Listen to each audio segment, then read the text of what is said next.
किसी ने ठीक ही कहा है कि लोहा लोहे को काटता है।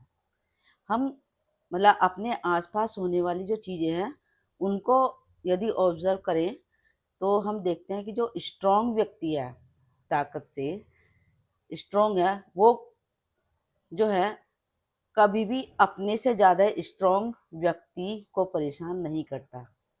यदि वो परेशान करता है तो केवल उससे जो कमज़ोर है, उसी को परेशान करता है, क्योंकि पता है कि वो बेचारा उसको कुछ कह नहीं पाएगा और वो उसके ऊपर हावी ही रहेगा। तो सही कहा है किसी ने कि लोहा लोहे को काटता है। यानी स्ट्रॉन्ग व्यक्ति यदि अपने से स्ट्रॉन्ग व्यक्ति से भिड़ जाए, तो वो स्ट्रॉन्ग व्यक्ति उसको जो है हरा देगा या फिर उस पर हावी हो जाएगा। तो एक छोटी-सी स्टोरी है कि एक जंगल में जो है जानवर, छोटे-छोटे जानवर थे, जैसे खरगोश है, अ, बिल्ली है, या फिर ये छोटे-मोटे जानवर लोमड़ी वगैरह, इस तरह से।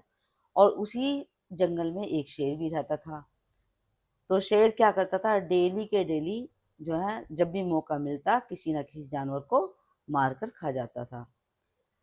तो उनमें जो वे जानवर थे छोटे, उनमें एकता बहुत थी। उन्होंने बैठकर मीटिंग की। ये भी कहते हैं ना कि एकता में ताकत होती है। स्ट्रॉन्ग से स्ट्रॉन्ग परिस्थितियों में भी वो जो है उस पर विजय पा लेते हैं। कितनी भी कठिन परीक्षाएँ भगवान ले ले या इंसान ले ले, उनमें वो सब में सक्सेस हो जाते हैं यदि एकता है तो।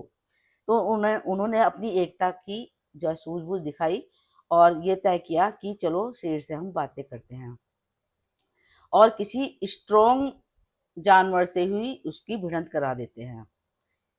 तब देखते हैं ये कितना स्ट्रॉन्ग है, क्योंकि फिर वही कहावत कि लोहा लोहे को काटता है।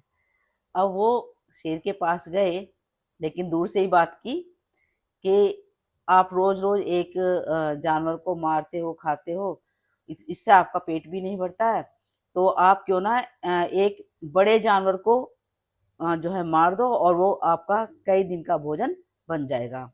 शेर ने कहा कि ठीक है, इतना बड़ा बलशाली कौन-सा जानवर है कि जो मुझसे भी ज़्यादा बड़ा है, क्योंकि शेर को तो अपने ऊपर घमंड था ना। तो जो जानवर थे उन्होंने कहा कि इसमें जंगल में एक हाथी है जो अकेला घूमता है, तो आप उसको मार कर खा जाओ। शेर ने देखा हाथी को, तो हाथी तो शेर से बहुत विशालकाय होता है, बड़ा लंबा-चौड़ा शरीर होता है, 2 बड़े-बड़े जो है दाँत होते हैं। कहते तो उन्हें नकली दाँत है, बट वो पूरे एक हथियार का काम करते हैं। तो उस हाथी की को देखकर शेर ने सोचा, अरे ये तो बूढ़ा हाथी है, क्या ही मेरा बिगाड़ लेगा, कि ठीक है, मैं आज इसी को मार कर खाता हूँ, दिखाता हूँ मैं अपनी शक्ति, अपनी ताकत, मेरे अंदर कितनी ताकत है। जानवर भी उसको देख रहे थे, क्योंकि उन्हें पूरा विश्वास था कि ये हाथी इसके कब्जे में नहीं आएगा, क्योंकि हाथी तो हाथी ही होता है, हैं?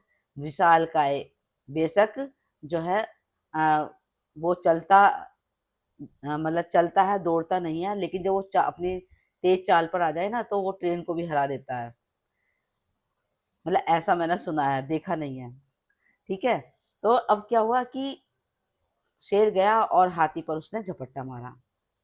हाथी ने अपने दोनों दाँत आगे किए और उसको खींच लिया अपनी तरफ, और फिर हाथी ने अपने पंजे, अपने दाँत उसके ऊपर बहुत मारे, लेकिन हाथी की जो स्किन होती है ना, बहुत मोटी होती है, उस पे जल्दी से असर नहीं होता। तो हाथी के ऊपर तो कोई असर नहीं होता उसके दाँतों का, उसके नाखूनों का, और हाथी ने अपने दाँतों से बार-बार प्रहार करके उसको गिरा दिया और फिर पैरों से उसको कुचल दिया, यानी कि उसको मार दिया।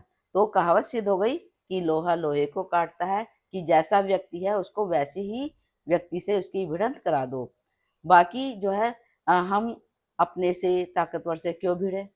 क्योंकि पता है कि हमा उसका रिज़ल्ट क्या होगा। वैसे तो ना ताकतवर से उलझो, ना ही कमज़ोर से उलझो। जो सही बात है, अपनी उस बात पर कायम रहो। थैंक यू मेरी वीडियो देखने के लिए।